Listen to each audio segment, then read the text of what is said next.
Assalamualaikum warahmatullahi wabarakatuh. Waalaikumsalam warahmatullahi wabarakatuh. Bismillahirrahmanirrahim. Alhamdulillahi rabbil alamin. Wassalatu wassalamu ala asyrafil anbiya wal mursalin sayyidina Muhammad wa ala alihi wa sahbihi ajma'in, amma ba'du. Faqala al-musannif rahimahullahu ta'ala wa nafa'ana bi'ulumihi wa amdadna bi asrarihi wa anwarihi wa bikum fid dharain amin. Coba dibaca ayat meneruskan fasal berikutnya. Bismillahirrahmanirrahim. Faslun ay hadza faslun tining panika pasar. Alladzi tining bareng yadhuru sebisa sodeh ponapa alladzi minan najasati dari benyak-benyak najis salah satun panika telok al khomru setong panika khomer idza takhallat nalekana teti cokah ponapa khomer au teti cokah ponapa khomer terus binafsiha kalaban aban tibi ya khomer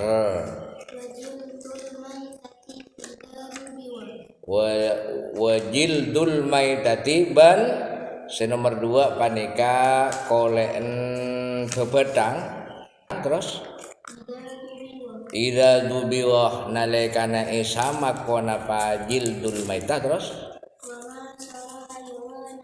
wama ban senomor 3 bareng soro seteti konapa ma hayawanan deka keben. Perhatikan, jadi bab yang sekarang ini adalah membahas tentang barang najis.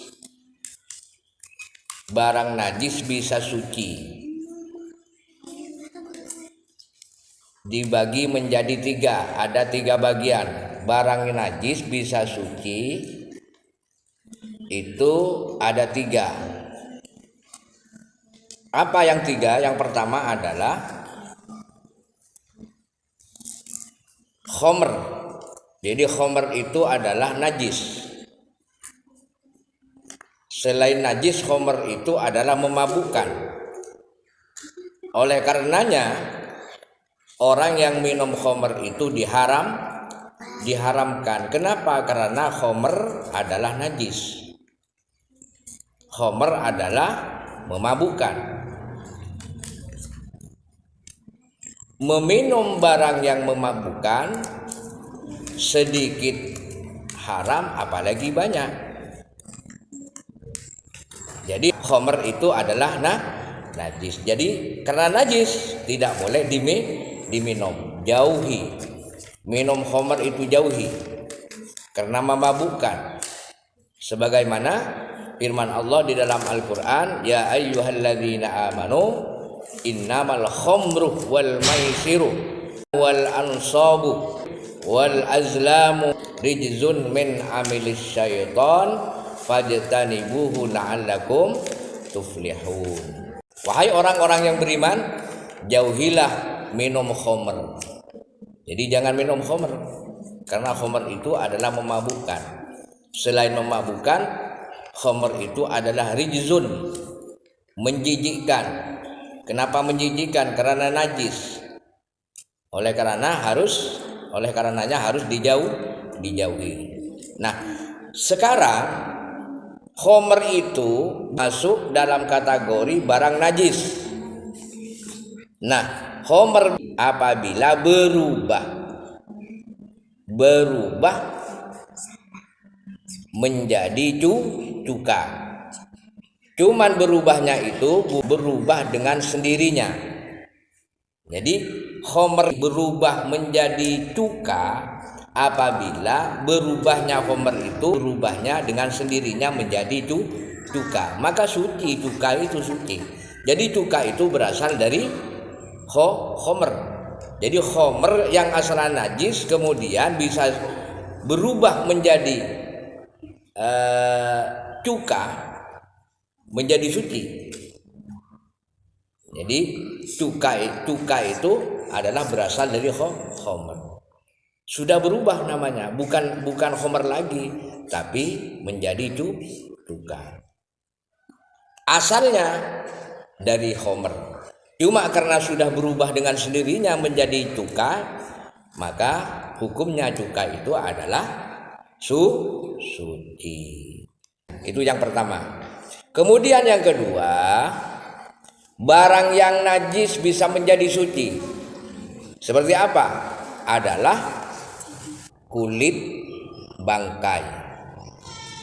Yang dinamakan bangkai itu adalah hewan yang mati tidak disembelih secara syar'i. Misalkan mati karena jatuh ke sumur, mati karena disebabkan mabuk, mati karena disebabkan dikena penyakit, atau mati karena tercekik misalkan. Itu sudah dinamakan bangkai. Nah, sekarang kulit bangkai itu bisa dimanfaatkan, bisa digunakan dengan cara disamak, bisa suci. Batasan kulit bangkai bisa disamak, andaikan direndam itu tidak bau, tidak berubah baunya, tidak rusak, itu boleh disamak. Lalu bagaimana caranya menyamak? Nah, pakai barang yang harif, barang yang pedas. Andaikan dicicipi itu pedas, andaikan dicicipi itu terasa pakak, direndam. Itu caranya menyamak. Walaupun barang yang pakak itu, barang yang pedas itu berasal dari kotoran burung, tidak masalah.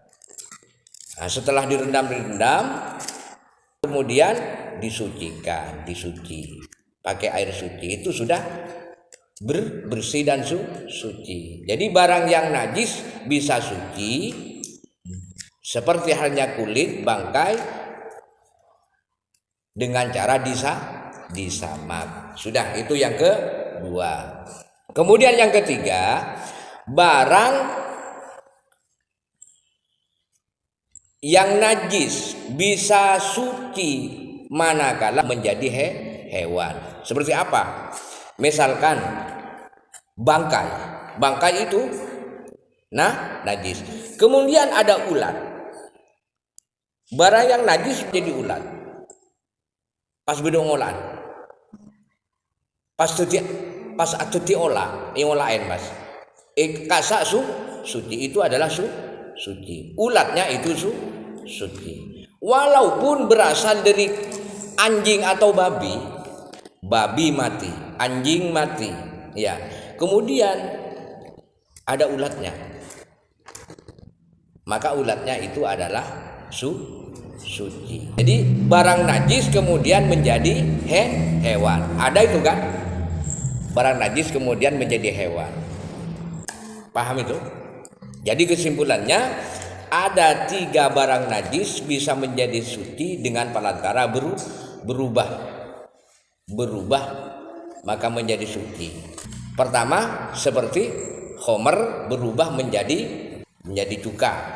Kemudian yang kedua adalah kulit bangkai menjadi suci apabila disamak. Kemudian yang ketiga, barang najis kemudian menjadi hewan, maka hewannya itu suci. Paham nih kan?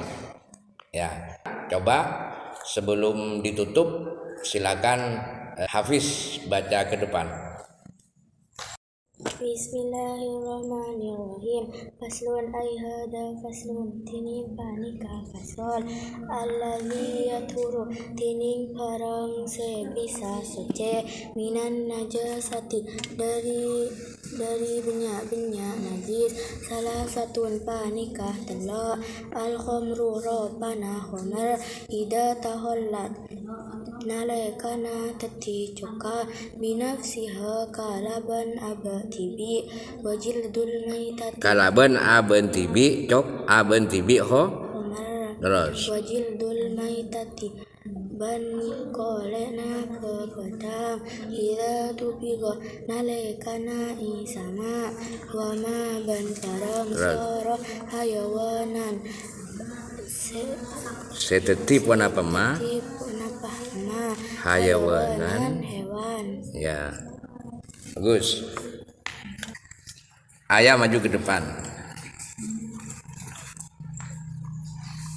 Bismillahirrahmanirrahim. Faslun tining panika fasal alladzi yadkhuru tining panika berase bisa masuk minan najasati dari benda-benda najis. Salah satu panika telo alhamru ida tahallat alhamru panika homer ida tahallat seteti cokah binafsiha Seteti cokah pon apa ko? Kenapa Homer binafsiha Kalaban aban tibiin ho? aba tibi Homer Ya. wajil dul maitati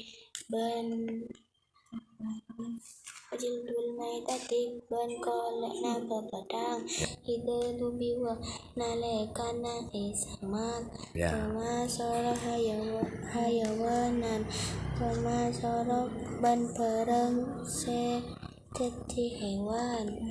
Ya. Barang najis yang bisa suci ada tiga. Yang pertama adalah khomer menjadi cuka.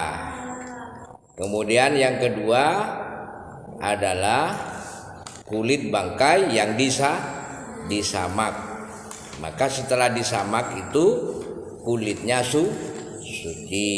Kemudian barang yang najis menjadi hewan, maka hewannya adalah suci. Misalkan menjadi ulat, walaupun barang tersebut yang najis itu berasal dari najis muwallallah, najis yang berat seperti halnya anjing dan babi, kemudian berubah menjadi hewan, artinya seperti ulatnya itu suci. Demikian wallahu taala a'lam. Ya Rabbi waffiqni ya Rabbi. Assalamualaikum warahmatullahi wabarakatuh.